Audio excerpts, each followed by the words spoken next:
ડભોઈ શહેર તાલુકામાં ચોરી કરવા વાહન લઈને ચોરો આવે છે ની અફવા બજારથી સમગ્ર શહેર તાલુકાના લોકો ડર અને ભયના મારા હાથમાં લાકડીઓ લઈ ઉજાગરા કરી રહ્યા છે। સાથે પોલીસ પણ સતત પેટ્રોલિંગ સમગ્ર વિસ્તારમાં કરી રહી છે અને ચોરીની અફવાથી સાવધાન રહેવા પોલીસ જણાવી રહી છે। ડભોઈ શહેર તાલુકામાં છેલ્લા 3-4 દિવસોથી ચોરો વાહન લઈ ચોરી કરવા આવે છે અને અફવા અને બૂમો વચ્ચે શહેર અને તાલુકાના યુવાનો પોતાના ફળિયા વિસ્તારોમાં અને ગામમાં હાથમાં લાકડીઓ લઈ આખી રાત રાઉન્ડ મારી ઉજાગરા કરે છે। જ્યારે કે પોલીસ પણ અફવાને કારણે રાત્રિ સમય દરમિયાન પેટ્રોલિંગ કરી લોકોને સાવચેત કરી આપવાથી સાવધાન રહેવા જણાવ્યું છે। પરંતુ છેલ્લા 3-4 દિવસથી ચોરી કરતા હથિયારો સાથે ગાડીઓના બેસી આવે છે ની વાત વાયુવેગે સમગ્ર શહેર તાલુકામાં પ્રસરી હોવાથી લોકો ડર અને ભયના મારા રાત્રિ ઉજાગરા કરે છે। પરંતુ ડભોઈ પીઆઈ કે.જે. ઝાલાએ જણાવ્યું કે માત્ર અફવા છે। પોલીસ સ્ટેશન ખાતે છેલ્લા કેટલાક દિવસથી કોઈ ચોરીના બનાવ અંગેની ઘટના બની નથી કે તેની કોઈ ફરિયાદ આવી નથી।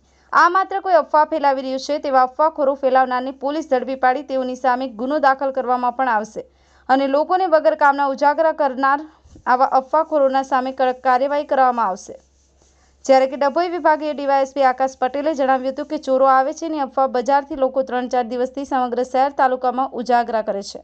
ત્યારે આવી અફવાઓથી સાવધાન રહે અને પોલીસનો સંપર્ક કરે। અગાઉ પણ જાણવા મુજબ 8 થી 10 વર્ષ પહેલા આ પ્રકારની અફવાઓ ફેલાઈ હતી અને લોકોએ 1 મહિના સુધી આવા ઉજાગરા કર્યા હતા, જેમાં રાત્રિ દરમિયાન બહારના લોકોને જે નિર્દોષ હતા લોકોને મારવામાં આવ્યા હતા અને પોલીસે ના છૂટકે આવા લોકો સામે ગુનો દાખલ કરવાની ફરજ પડી હતી, જેથી કરી કોઈ શંકાસ્પદ લાગે તો પોલીસને જાણ કરવી અને રાત્રિ દરમિયાન કોઈ બહારથી અવરજવર કરતા હોય તો નોકરી જતા હોય, આવતા હોય અથવા દવાખાને જતા હોય તો તેવા લોકોને રસ્તા વચ્ચે રોકવા નહીં કે તેમને મારવા નહીં તેમ જણાવ્યું હતું। ફઝલ રઝાક ખત્રી, કરજણ સંદેશ ન્યૂઝ, ડભોઈ। છેલ્લા 3-4 દિવસથી ડભોઈ પોલીસ સ્ટેશનના વિસ્તારના આજુબાજુના ગામોમાં તેમજ ડભોઈના ટાઉનના વિસ્તારમાં પણ ચોર આવે છે, ચડ્ડી બનિયાનધારી આવે છે એવી અફવાઓ ફેલાઈ રહી છે। તો મારી સર્વ જનતાને અપીલ છે કે આવી કોઈ ખોટી અફવાઓ ફેલાવો નહીં। પોલીસનું પેટ્રોલિંગ ચાલુ છે, પોઈન્ટ દ્વારા પોલીસ દ્વારા હોમગાર્ડ, જીઆરડી અને પોલીસની ગાડીઓનું પણ નાઇટ પેટ્રોલિંગ ચાલુ છે।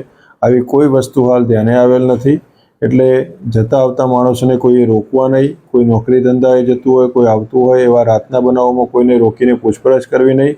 પોલીસના ઓલરેડી પોઈન્ટ ચાલુ છે અને પોલીસનો ફોર્સ પૂરતા પ્રમાણમાં છે, એટલે આવી ખોટી અફવાઓ વોટ્સએપ ગ્રુપમાં કે એવા કોઈ ગ્રુપ બનાવીને પણ ફેલાવવી નહીં।